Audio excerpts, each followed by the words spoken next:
Hello students, I welcome you all to this beloved channel Beloved Academy. इस video में हम class 12 psychology के chapter 7 social influence in group process को one shot में cover करेंगे। इस वीडियो की पीडीएफ नोट्स मैंने अपनी टेलीग्राम चैनल में डाल दिया है। आपको इधर फोटो दिख रही होगी, आप सर्च करके ज्वाइन कर सकते हो। पब्लिक चैनल है, नहीं तो डिस्क्रिप्शन में भी कम्युनिटी का लिंक दिया हुआ है, टेलीग्राम कम्युनिटी का। आप वहाँ से भी ज्वाइन करके इस पीडीएफ को एक्सेस कर सकते हो। ओके, तो चैप्टर का नाम है social influence in group processes, यानी सोसाइटी का क्या इन्फ्लुएंस रहता है एक दूसरे के ऊपर, या फिर एज ए इंडिविजुअल हमारे ऊपर सोसाइटी का क्या इन्फ्लुएंस है, और हम भी एज ए इंडिविजुअल सोसाइटी में दूसरे लोगों को या फिर ओवरऑल सोसाइटी को कैसे इन्फ्लुएंस करते हैं, इस चीज़ के बारे में है ये चैप्टर। और दूसरा जो पार्ट है वो है ग्रुप प्रोसेस, यानी ग्रुप एक्चुअल में क्या है और उसकी पूरी प्रोसेस क्या है, पूरी कहानी क्या है, कैसे ग्रुप फॉर्म होती है, क्यों फॉर्म होती है, ग्रुप से क्या मिलता है, ये सारी चीज़ें हम इस चैप्टर में पढ़ेंगे। आप अगर एग्ज़ाम पॉइंट ऑफ व्यू से वीडियो देख रहे हो, यानी आप एग्ज़ाम में जो भी क्वेश्चन इस चैप्टर से आएगा, कैसा भी क्वेश्चन हो, ऑब्जेक्टिव हो सब्जेक्टिव हो, आप अगर पूरा का पूरा एकदम सही आंसर करना चाहते हो, ये वीडियो आपके लिए बहुत सही है। बट अगर आप बहुत डेप्थ में समझना चाहते हो तो ये नहीं होगा, क्योंकि ये एक रिवीजन लेक्चर है और आपको डेप्थ के लिए डिटेल लेक्चर देखने पड़ेंगे। ओके, सो इंट्रोडक्शन में हम थोड़ा देख लेते हैं चैप्टर का इंट्रो, फिर बाद में पूरी कहानी पढ़ेंगे। So human behaviour is deeply influenced by groups. तो human behaviour is deeply influenced by groups. Human behaviour group से इन्फ्लुएंस होता है क्योंकि groups provide support, security, identity and also influence how individual think, feel and act. तो group से क्या क्या होता है? पहली बात तो ग्रुप क्या प्रोवाइड करता है? सपोर्ट, सिक्योरिटी और आइडेंटिटी। ये सारा जो नोट है ना बहुत इंपॉर्टेंट है, बिल्कुल एनसीईआरटी पॉइंट ऑफ व्यू से है। हर एक लाइन से क्वेश्चन बन सकता है, इसलिए बहुत ध्यान से पढ़ने की ज़रूरत है आपको। ओके, और ग्रुप इंसान, मुझे ना थोड़ा जुकाम है तो आपको बीच बीच में लगेगा ऐसा, तो उस चीज़ से आप प्लीज़ एडजस्ट कर लेना। सो ग्रुप कैसे इन्फ्लुएंस करती है? ग्रुप हमारी सोच को, हमारी जो फीलिंग्स है, हम कैसा बिहेव करेंगे, किस तरीके से एक्ट करेंगे, उन सारी चीज़ों को ग्रुप जो है इन्फ्लुएंस करता है। ओके, बट एक और बात है कि सिर्फ और सिर्फ ग्रुप ही हमें इन्फ्लुएंस नहीं करता है, हम भी ग्रुप को इन्फ्लुएंस करते हैं। Like not only do groups influence individual, but individual also influence groups and society. Okay, क्योंकि हमारे और आपकी तरह और इंडिविजुअल मिलके ही तो ग्रुप बना है ना, तो दूसरों से अगर हम इन्फ्लुएंस होंगे तो हमसे नहीं होंगे क्या दूसरे लोग? हम इतना इन्फ्लुएंशियल नहीं है क्या? क्या लगता है? ओके, सो जोक से पार्ट, आपको ये चीज़ें मतलब थोड़ा डिटेल में लिखना पड़ेगा, यहाँ पे थोड़ा शॉर्ट नोट की तरह लिखा है। So first topic is nature and formation of groups, ये हमारा फर्स्ट टॉपिक है। तो अब हम देख लेते हैं what is group. Group actual में है क्या? So group is an organise system of two और मोर इंडिविजुअल्स। एक ऑर्गेनाइज सिस्टम होती है जहाँ पे दो या दो से ज़्यादा इंडिविजुअल्स होते हैं। अब एक जन है तो ग्रुप नहीं है, दो लोगों का ग्रुप होता है, तीन लोगों का या फिर उससे ज़्यादा लोगों का, जो कि वो क्या करते हैं, ये जो ऑर्गेनाइज सिस्टम है ये क्या करते हैं?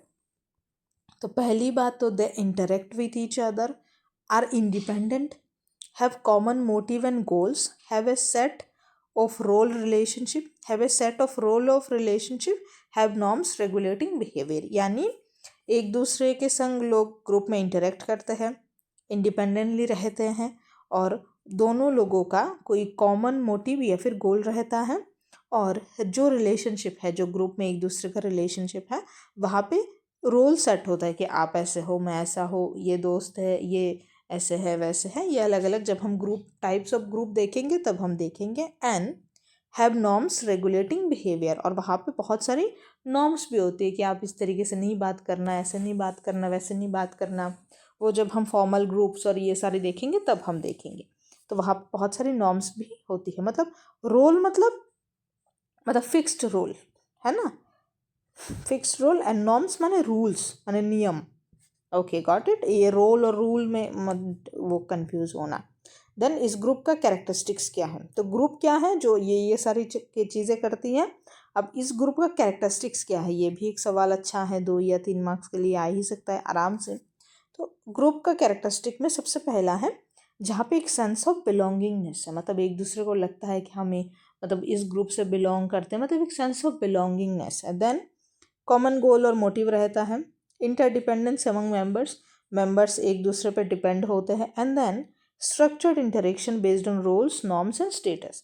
तो ये जो कहानी है इसी को आप थोड़ा अच्छे से इधर लिख सकते हो कि जहाँ पे लोग एक दूसरे से ऐसा बिलोंगिंगनेस का फीलिंग रखते हैं, सेम गोल और मोटिव होता है, इंटरडिपेंडेंट होते हैं एक दूसरे के ऊपर, और वहाँ पे रोल्स होती है, नॉर्म्स होती है एंड स्टेटस होती है। ओके,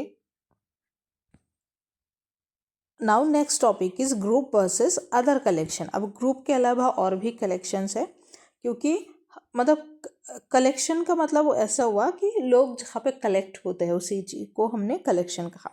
तो उसमें अलग अलग चीज़ें हैं, जैसे क्राउड है। क्राउड का मतलब क्या है? भीड़ होती है जिसका कोई स्ट्रक्चर नहीं है, कोई रूल्स नहीं है, कोई बिलोंगिंगनेस नहीं है, इरेशनल बिहेवियर है। अब भीड़ कहीं भी इकट्ठा हो जाती है ना। दो लोग मारपीट कर रहे हैं रास्ते में, भीड़ इकट्ठा हो गई। कुछ एक जादूगर है, जादू दिखा रहा है, भीड़ इकट्ठा हो गई। फिर वो एक सपेरा है, वो सांप डांस कर रहा है, दिखा रहा है बीन बजा के, वहाँ इकट्ठा हो गई है। उसका ना तो स्ट्रक्चर है, ना कोई नियम है, ना कोई कुछ भी नहीं है। Then audience. अब ऑडियंस जो है एक पैसिव कलेक्शन होती है, मतलब कल एक जगह, मतलब पैसिवली इन द सेंस कि बहुत एक्टिवली एक साथ नहीं जुड़े हैं, बट कहीं ना कहीं पैसिवली वो लोग एक साथ जुड़े हैं, है ना। मे टर्न इनटू मॉब। अब मॉब में टर्न हो सकते हैं। अब मॉब क्या है? देखो, mob is like common purpose impulsive and homogeneous behaviour. जो मॉब होता है, जैसे ऐसे समझो कि कहीं पे थोड़ा सा कुछ प्रॉब्लम हुआ और लोग ऐसे कुछ रायट है, कुछ ऐसा कुछ है, और अचानक से कुछ लोग पूरा पागल की तरह मारपीट करने लग गए हैं, या फिर मतलब तोड़ फोड़ करने लग गए हैं, तो उनको हम कहेंगे मॉब। जिनका मतलब कोई आता पता एक दूसरे से कोई कुछ नहीं है, कोई स्ट्रक्चर वक्चर कुछ नहीं है, बट अचानक से कॉमन पर्पस है कि चलो इसको मारते हैं, इसी ने गलत किया तो मारने शुरू करेंगे। इम्पल्सिव बिहेवियर है। और होमोजेनस मतलब एक तरीके का बिहेवियर है। होमोजेनस और हेट्रोजेनस का पता है ना, आप लोगों ने केमिस्ट्री में पढ़ा होगा। होमोजेनस मतलब सेम एंड हेट्रो मतलब डिफरेंट। ओके, बायोलॉजी में भी है होमोसेक्सुअल, हेट्रोसेक्सुअल करके भी है, तो उसमें भी आपने पढ़ा होगा। Then team. Team is like a special group with complementary skill, share responsibility and positive synergy है। जो टीम है एक दूसरे में कॉम्प्लीमेंट्री स्किल होती है, रिस्पॉन्सिबिलिटी शेयर करते हैं, और सिनर्जी है मतलब एक सिमेट्री। सिनर्जी मतलब क्या है? मतलब स्ट्रक्चर है, मिलजुल के रहते हैं, मतलब वही सिमेट्री नहीं, सिमेट्री नहीं है, बट आई थिंक समझ गए ना। सिनर्जी मतलब कोऑर्डिनेशन टाइप का है कुछ। ओके, अभी सवाल नेक्स्ट हमारा है कि why do people join groups. अब ये लोग जो है, अब हमने ग्रुप के बारे में इतनी कहानी हमने पढ़ ली है, अब सवाल है लोग ग्रुप ज्वाइन ही क्यों करते हैं। तो पहली बात तो लोग जो ग्रुप ज्वाइन करते हैं वो बहुत सारे अलग अलग नीड्स होती है, कोई एक नीड नहीं होती है। तो ये जानो कि ग्रुप ज्वाइन करने को कोई एक नीड नहीं है, अलग अलग होती है। एक होती है सिक्योरिटी, सिक्योरिटी के लिए, स्टेटस के लिए, सेल्फ एस्टीम के लिए, साइकोलॉजिकल और साइकोलॉजिकल एंड सोशल नीड्स के लिए, देन गोल अचीवमेंट के लिए, और नॉलेज और इन्फॉर्मेशन के लिए। तो कितने सारे नीड्स हो गई ना ग्रुप ज्वाइन करने की। ये आपका अगर 4 मार्क्स का अगर सवाल इसका दे दिया तो आराम से लिख नहीं पाओगे ऐसे। इधर जो मैंने लिखा है इसको भी थोड़ा एक्सप्लेन कर दोगे आप, अभी मैं उतना कर नहीं रही हूँ, बट याद रखो status, security, self esteem, psychological and social needs, goal achievement, knowledge and information, ये सारी चीज़ें याद रखो। Then group formation. अभी जो है हमने ग्रुप क्या है, कैसा है, ग्रुप की क्या ज़रूरत है, लोग क्यों ज्वाइन करते हैं वो देखा। अब हम ये जो ग्रुप है, ये ग्रुप फॉर्म कैसे होते हैं इसको हम देखेंगे। ग्रुप फॉर्मेशन का पूरा प्रोसेस हम यहाँ पे थोड़ा इंट्रोडक्शन देखेंगे, और फिर हम यहाँ पे पूरी स्टेजेस देखेंगे। और इस स्टेज को किसने दिया था? टकमैन के अकॉर्डिंग कितनी स्टेजेस में ग्रुप फॉर्म होती है वो सारा कुछ हम देखेंगे। Okay, now next topic is group formation. So group formation requires contact and interaction. तो जब भी ग्रुप फॉर्म होगा तो ज़रूरी है कि वहाँ पे लोगों के बीच में कांटेक्ट हो और इंटरेक्शन हो, जो कि किससे फैसिलिटेट होती है। पहली बात तो प्रॉक्सिमिटी, मतलब लोग एक दूसरे के कितना क्लोज है, फिजिकल जो डिस्टेंस है वो कितना क्लोज है, क्योंकि फिजिकल क्लोजनेस इंक्रीजेस इंटरेक्शन। एक दूसरे से रोज़ मिल रहे हैं, रोज़ बातें हो रही है, तब ना जाके दोस्ती हो जाती है ना। तो रोज़ रोज़ अगर एक ही साथ क्लास में बैठते हैं, एक साथ पढ़ाई लिखाई करते हैं, तब जाके दोस्त बनते हैं। देन सिमिलरिटी, अब लोगों के अगर सेम सेम इंटरेस्ट होती है, सेम वैल्यूज़ होती है, तो उसमें भी लोग ग्रुप बनते हैं। मतलब एज ए फ्रेंडशिप भी एक ग्रुप है ना, फ्रेंड ग्रुप, तो उससे आप समझो। और एक और चीज़ से भी ग्रुप फॉर्म होता है जो कि है कॉमन गोल्स एंड मोटिव्स, जहाँ पे share objective bring people together. जैसे जैसे मान लो ऐसे जो होती है फिटनेस क्लब, ऐसे एक मान लो, तो जो फिटनेस क्लब है वो भी एक ग्रुप है। तो सारे लोग फिट होना चाहते हैं, उनका एक ही मोटिव है, एक ही कॉमन गोल है कि फिट होना, तो वो लोग सारा ग्रुप में ज्वाइन करते हैं। तो ये सारी चीज़ें ओके। अभी अकॉर्डिंग टू टकमैन हम देखते हैं कि ग्रुप की फॉर्म होने की क्या क्या स्टेजेस हैं। तो टकमैन के अकॉर्डिंग 5 स्टेजेस हैं। 5 स्टेजेस क्या हैं हम देख लेते हैं। तो पहला जो स्टेज है वो है फॉर्मिंग, जहाँ पे फॉर्मेशन होती है। मतलब वहाँ पे थोड़ी अनसर्टेनिटी रहती है कि क्या होगा कैसे होगा, बट एक्साइटमेंट रहती है और अप्रीहेंशन भी रहती है। देन स्टॉर्मिंग, अभी कॉन्फ्लिक्ट होती है रोल्स के बारे में, लीडरशिप और रिसोर्सेज के बारे में, तो कौन क्या करेगा, कैसे रहेगा, क्या चीज़ें, ऐसी सारी चीज़ें रहती है। देन नॉर्मिंग, नॉर्मिंग का मतलब जैसे नॉर्म्स डिसाइड करना, ग्रुप की एक आइडेंटिटी बनाना।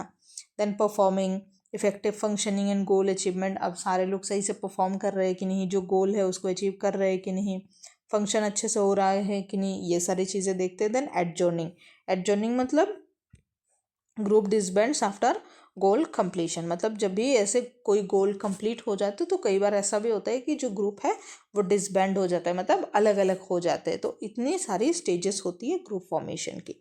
तो कितनी स्टेजेस हैं? 5 स्टेजेस हैं। और इसको किसने दिया था? टकमैन ने दिया था। इसको आप याद रखो ओके। देन हमारा next topic is group structure. अभी ये एक भी ये क्या था, एक बार एक और मैंने लिया तो था, कहाँ गया वो? ओ अच्छा, हाँ नीचे है बॉक्स, बॉक्स दूसरा नीचे है। हाँ मुझे नहीं दिख रहा था, मतलब मैंने बॉक्स तो 2 लिखा है, कहाँ लिखा है मुझे नहीं मिल रहा था। ओ मिल गया okay. Then group structure, group का क्या स्ट्रक्चर है? तो देखो, एक बार आपने पूरा कॉन्सेप्ट समझ लिया तो वही सारी चीज़ें घूम घाम के वही चीज़ है, घुमा के फिरा के।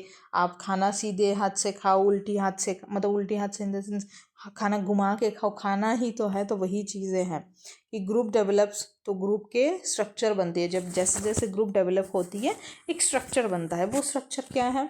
रोल्स डिसाइड होते हैं, नॉर्म्स डिसाइड होती है, स्टेटस डिसाइड होती है, एंड देन कोहेसिवनेस। कोहेसिवनेस का मतलब है कि attraction, we feeling among members. मतलब आपने पढ़ा है ना कोहेसिव फोर्स, एडहेसिव फोर्स, आपने साइंस में पढ़ा होगा। एक्चुअली मतलब मुझे ये सारी चीज़ें बहुत अच्छे से आती है, क्योंकि मैं साइंस की मतलब साइंस स्ट्रीम है ना मेरा। तो ऐसी चीज़ें, मतलब मुझे हर चीज़, ऐसा कोई ऐसा वर्ड मिलता है तो मुझे फिज़िक्स में वो याद आता है, केमिस्ट्री में, बायोलॉजी में जो है वो याद आता है। तो कोहेसिव और एडहेसिव फोर्स हमने पढ़ा था। कोहेसिव का मतलब कि जुड़ के रहना, एकदम समेट के रहना, एक दूसरे से जुड़े हुए रहना।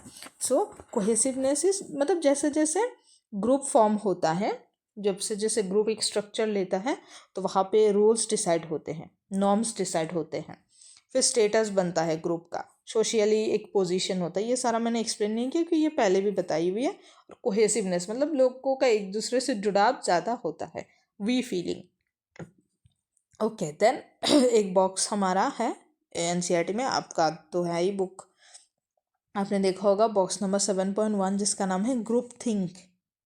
अब ग्रुप थिंक करके एक और कॉन्सेप्ट है जिसको किसने प्रपोज करा था?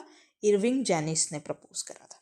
तो ये चीज़ आप याद रखो, ग्रुप थिंक का कॉन्सेप्ट किसने दिया? इरविंग जेनिस ने दिया था। और इसका ये ग्रुप थिंक कब होता है, क्या चीज़ है इसमें, पूरी कहानी क्या है कि occurs in highly cohesive group, जो ग्रुप बहुत ज़्यादा हाईली कोहेसिव है, मतलब बहुत ज़्यादा एक दूसरे से जुड़ी हुई है, कनेक्टेड है, उस पर ये ग्रुप थिंक होते हैं। ग्रुप थिंक मतलब पूरा ग्रुप थिंक कर रहा है एक साथ, ऐसे कुछ।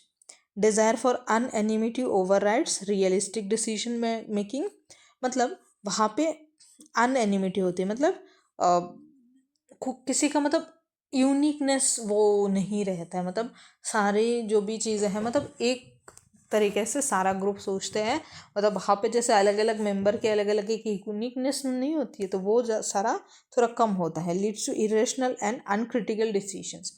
और कई बार क्योंकि कुछ लोग अपना टेक नहीं देते हैं, कोई पर्सनल ओपिनियन वहाँ पे नहीं होता है, सारे लोग मतलब कलेक्टिवली काम करते हैं, तो कई बार ये चीज़ें इरेशनल भी होती है और अनक्रिटिकल डिसीजंस भी ले लेते हैं। ओके, देन ये जो कैरेक्टरिस्टिक्स ऑफ ग्रुप थिंक, मतलब ये जो ग्रुप थिंक है इसकी कुछ कुछ कैरेक्टरिस्टिक्स हम बताएं तो पहली है कि illusion of anonymity, suppression of dissent and overestimation of group power.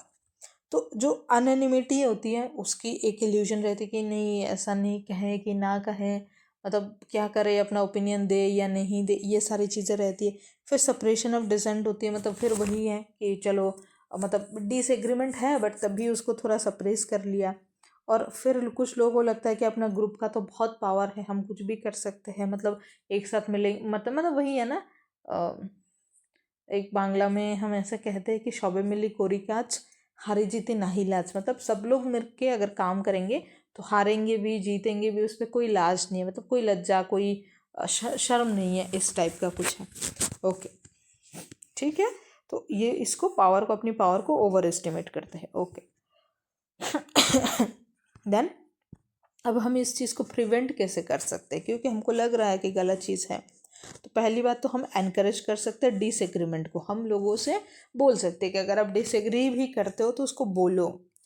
और फिर हम अल्टरनेटिव भी तो कंसिडर कर सकते हैं ना, कि ये बात नहीं है तो दूसरा हम अल्टरनेटिव भी तो ले सकते हैं। देन इनवाइट एक्सटर्नल एक्सपर्ट्स, हम बाहर से कोई एक्सपर्ट को बुला के भी अपनी डिसीजन को मतलब वेरीफाई नहीं, मतलब थोड़ी एनालाइज कर सकते हैं, देन सीक फीडबैक सीख कर सकते हैं दूसरे से। ओके, तो इतनी सारी कहानी समझ आई है। और बाप रे छोटा क्यों हो रहा है तुम। ओके, देन हमारा next topic is types of group, और ये चीज़ें इंपॉर्टेंट है, कहा गया, अच्छा हाँ, टाइप्स ऑफ ग्रुप्स। और टाइप्स ऑफ ग्रुप्स में ये इंपॉर्टेंट है क्योंकि यही से सवाल आएगा अभी, मतलब इतनी सारी तो कहानी है जहाँ पे आप बना के लिख सकते हो, तो कॉन्सेप्ट समझ गए, एक चीज़ समझ गए तो दूसरा लिख सकते हो, but now is the part जिसको आपको याद रखना है, मतलब इसको आप ऐसा नहीं है कि मन से लिखोगे, जो है वही लिखना पड़ेगा। Okay, so types of groups में अब बहुत अलग अलग तरीके के होते हैं। तो पहला टाइप है प्राइमरी और सेकेंडरी। प्राइमरी में जहाँ पे क्लोज इमोशनल बॉन्ड्स होती है, फेस टू फेस इंटरेक्शन होती है जैसे कि फैमिली। और सेकेंडरी में वॉल्यूंटरी इम्पर्सनल इनडायरेक्ट रिलेशनशिप्स होती है जैसे कि कोई पॉलिटिकल पार्टी हो। मतलब प्राइमरी मतलब बहुत प्राइमरी, जिसका फर्स्ट प्रायोरिटी पे रखते हो, जिनके साथ इमोशनल बॉन्ड है, डेली इंटरेक्शन होती है, फेस टू फेस इंटरेक्शन होती है। और सेकेंडरी इज जहाँ पे लोग मतलब ऐसे सोचो कि वॉल्यूंटियर करने के लिए कोई ग्रुप बन गया, कोई इनडायरेक्ट रिलेशनशिप है, मतलब कोई पॉलिटिकल पार्टी है तो ए जो है पार्टी का मेंबर है, बी भी पार्टी का मेंबर है, सी भी पार्टी का मेंबर है, तो इनका आपस में कोई रिश्ता नहीं है, बट तीनों लोग इधर से रिश्ता है, मतलब इधर से मतलब पार्टी से रिलेटेड है, तो इनका एक इनडायरेक्ट रिलेशनशिप है कि ये तीनों लोग एक ही पार्टी के मेंबर है। Okay, got it, that is secondary group, मतलब कोई पर्सनल कुछ चीज़ नहीं है। देन हमारा दूसरा है दूसरा type is formal and informal. तो इसको तो सबको पता है, फॉर्मल मतलब स्ट्रक्चर डिफाइंड रोल, जैसे स्कूल का हो गया, ऑफिस का ग्रुप है। And informal is like based on personal relationship, जैसे कि आपका फ्रेंड्स ग्रुप। मेरी हैंड राइटिंग अच्छी है ना, मुझे तो अच्छी लगती है, लोग भी कहते हैं अच्छा है, बट स्क्रीन पे लिखने में कई बार थोड़ा सा खिचखिच हो जाती है इधर उधर, बट एक्चुअल में ठीक ठाक है मुझे तो लगता है। ओके, देन हमारा third type of group is in group and out group. So in group is one's own group we viewed positively, जिनको कि हमको लगता है कि हमारा ग्रुप है। And out group is other group they viewed, मतलब इसको व्यूड नेगेटिवली। अब इसको समझो कि इन ग्रुप मतलब आपको लगता है कि ग्रुप आपका है, आप ग्रुप के खुद मेंबर हो, तो आप इसको पॉजिटिवली लोगे, तो आपको लगेगा वी मतलब हमारा कुछ है। बट आउट ग्रुप मतलब आपके कोई फ्रेंड है, उस फ्रेंड का एक अलग ग्रुप है, तो आप भी उसमें जाओगे तो आपको वो लगेगा कि ये तो उनका ग्रुप है, मैं तो बस ऐसे ही बाहर का इंसान हूँ, तो इस चीज़ को आप नेगेटिवली देखोगे। समझ गए ना। Okay okay, so then our next topic is minimal group paradigm, जिसको कि ताजफेल ने दिया था। ये देखो यही बॉक्स है जिसको मैं ढूंढ रही थी, मुझे लगा दो बॉक्स है, ये कहाँ गया, ये तो नीचे है। ओके, तो इसका जो मेन ऐसा एक्सपेरिमेंट है, ये बेस्ड है एक्चुअली सोशल साइकोलॉजी पे।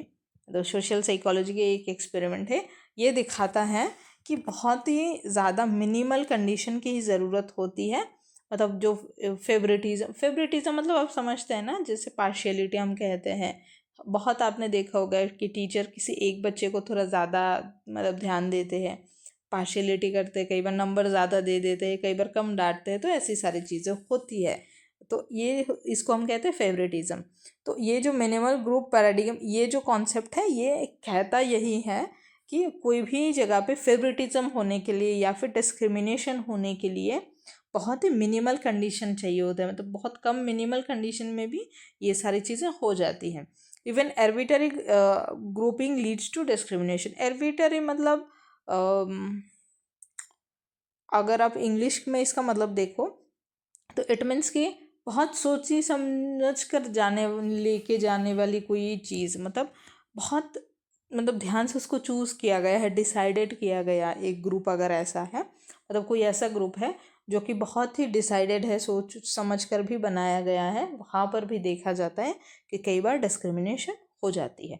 क्यों होती है? क्योंकि डिस्क्रिमिनेशन या फिर फेवरेटिज्म के लिए बहुत ही मिनिमल कंडीशंस अगर होती है तब भी मतलब हो जाती है ये सारी डिस्क्रिमिनेशन चीज़ें। ओके, तो अब तक हमने ग्रुप वगैरह के बारे में सारा पढ़ लिया कहानी। नाउ हमारा नेक्स्ट टॉपिक, जो कि बहुत ही छोटा सा टॉपिक है, कुछ ज़्यादा बचा नहीं है, तो उसमें हमारी सोसाइटी के बारे में हम पढ़ेंगे, और जिसमें कि हम अपनी ये जो ग्रुप अब तक हमने पढ़ा उस ग्रुप का इंडिविजुअल बिहेवियर के ऊपर कैसा इन्फ्लुएंस है उसको देखेंगे। तो इसमें पहला कॉन्सेप्ट हमारा आएगा सोशल फैसिलिटेशन। तो फैसिलिटेशन में presence of others increase aerogel improves performance on well learn task. तो सोशल फैसिलिटेशन में यही कहा जाता है कि जब दूसरे लोग होते हैं, प्रेजेंट होते हैं, तब जो परफॉर्मेंस है वो एरोज करती है, यानी परफॉर्मेंस ज़्यादा अच्छी हो जाती है। जैसे कि मानो कोई प्लेयर ऐसे ग्राउंड में खेल रहा है, तो अगर बहुत सारी ऑडियंस है जो उसको चेयर कर रहे हैं, मतलब चेयर नहीं, चीयर कर रहे हैं और उनको देख रहे हैं, और उनको लग रहा है कि लोग देख रहे हैं, लोगों की प्रेजेंस है, तो उनकी परफॉर्मेंस एरोज हो जाएगी, अच्छी हो जाएगी। यही सारी चीज़ें कही गई है। ओके, देन हमारा next concept is social loafing. ये बहुत इंपॉर्टेंट कॉन्सेप्ट है, ये बहुत ही एक इम्पॉर्टेंट कॉन्सेप्ट है, आपके सैम्पल पेपर में भी आया है, तो इसको आप तो मार्क करो। सोशल लविंग का मतलब है कि जब लोग ग्रुप में होते हैं तब लोग थोड़ा कम एफर्ट देते हैं, क्योंकि लगता है कि मैं नहीं तो दूसरा कोई कर लेगा, ऐसे type. So reduction in individual effort when working in a group where individual performance is not identifiable. उनको लगता है कि मैं अगर इंडिविजुअली कुछ करूँगा भी उसकी आइडेंटिफिकेशन तो होगी नहीं है, मतलब मेरे को मेरा क्रेडिट तो मिलेगा नहीं, तो कोई दूसरा ही कर लेगा, रहने देते हैं ऐसा। देन ये हम जानना है कि ये जो सोशल लोफिंग है, ये जो है कि लोग ग्रुप में रहते हैं कि लगता है दूसरा बंदा कर लेगा, खुद एफर्ट नहीं डालते, इसके क्या कारण है, कॉज क्या है। तो कॉजेज़ में अगर हम थोड़ा जूम करके कॉजेज़ को देखते हैं, क्योंकि इम्पॉर्टेंट है, और इसके नीचे जो आ रहा है ना रिड्यूस करने के तरीके, ये भी इम्पॉर्टेंट है। सो डिफ्यूजन ऑफ रिस्पॉन्सिबिलिटी डिफ्यूज़ हो जाती है, यानी डिवाइड हो जाती है।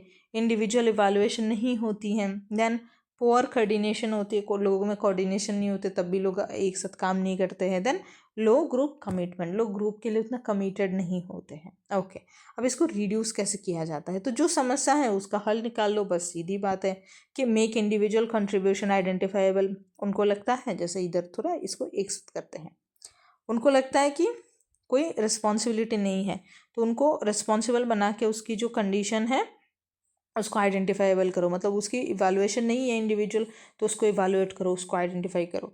देन ग्रुप का कमिटमेंट अगर लो है तो उसको ज़्यादा करो, और इम्पोर्टेंस ऑफ टास्क को इम्पोर्टेंस दो। जैसे यहाँ पे रिस्पॉन्सिबिलिटी नहीं डाला है तो रिस्पॉन्सिबिलिटी डाल के इम्पोर्टेंस दो। और ग्रुप में जैसे यहाँ पे हमने बोला कोऑर्डिनेशन पुअर है, तो हमको कोऑर्डिनेशन को बढ़ा के कोहेसिवनेस बढ़ाना है, लोगों में जो कनेक्शन वाली फीलिंग है उसको थोड़ा बढ़ाना है। ओके, समझ गए ना? तो आपने सीधा कॉज कारण पता करो, और फिर एक एक कारण को कैसे ठीक कर सकते हो, उसका ऑपोजिट क्या आएगा, बस वो लिख दो, आपका आंसर डन। तो ये पार्ट और ये पार्ट ये आपके सैम्पल पेपर में आया हुआ है। So this are very important, ये कॉन्सेप्ट अब याद रखो। Okay, next last topic, group polarisation. I am so glad कि क्लासिकल साइकोलॉजी का पूरा वन शॉट कवर हो गया और लास्ट टॉपिक पे हम हैं। आई एम फीलिंग ओवरवेल्म्ड, और आप लोग मेरे फर्स्ट बैच हो और लास्ट आपका चैप्टर है, लास्ट टॉपिक है, तो कुछ भी कमेंट कर सकते हो आप पढ़ने के बाद कि कैसा लग रहा है आपको, क्या लगा पूरी सेशन मेरे से पढ़ के। So group polarisation refers to strengthening of group initial position after discussion. तो ग्रुप का जो पोजीशन है, मतलब इनिशियली ग्रुप जैसे था, जिस भी पोजीशन में था, उसका स्ट्रक्चर जो है, स्ट्रक्चर को थोड़ा इम्प्रूव करके उस ग्रुप को थोड़ा स्ट्रेंथन करना इस ग्रुप पोलराइजेशन। अभी इस ग्रुप पोलराइजेशन के रीज़न क्या है, कारण क्या है ये सब करने का। So exposure to new supporting arguments. तो पहली बात तो हमें नए नए सपोर्टिंग आर्ग्यूमेंट्स मिलते हैं जिसकी वजह से ग्रुप स्ट्रेंथिंग करना ज़रूरी है। देन वैलिडेशन थ्रू अदर्स, दूसरों से वैलिडेशन मिलती है। Then in group identification and conformity मतलब एक सिंक्रोनिसिटी होती है लोगों के बीच में। देन इन ग्रुप में लीड टू एक्सट्रीम डिसीजंस। तो ग्रुप में इन ग्रुप आइडेंटिफिकेशन बढ़ता है, मतलब इन ग्रुप आइडेंटिफिकेशन के कारण भी ग्रुप में पोलराइजेशन बढ़ती है। देन में लीड टू एक्सट्रीम डिसीजन लेने के लिए भी ग्रुप को स्ट्रेंथ होना बहुत ज़रूरी है। So exposure to new supporting arguments, तो जब नए नए सपोर्टिंग और आर्ग्यूमेंट्स मिलते हैं तब ग्रुप और ज़्यादा स्ट्रेंथन होता है।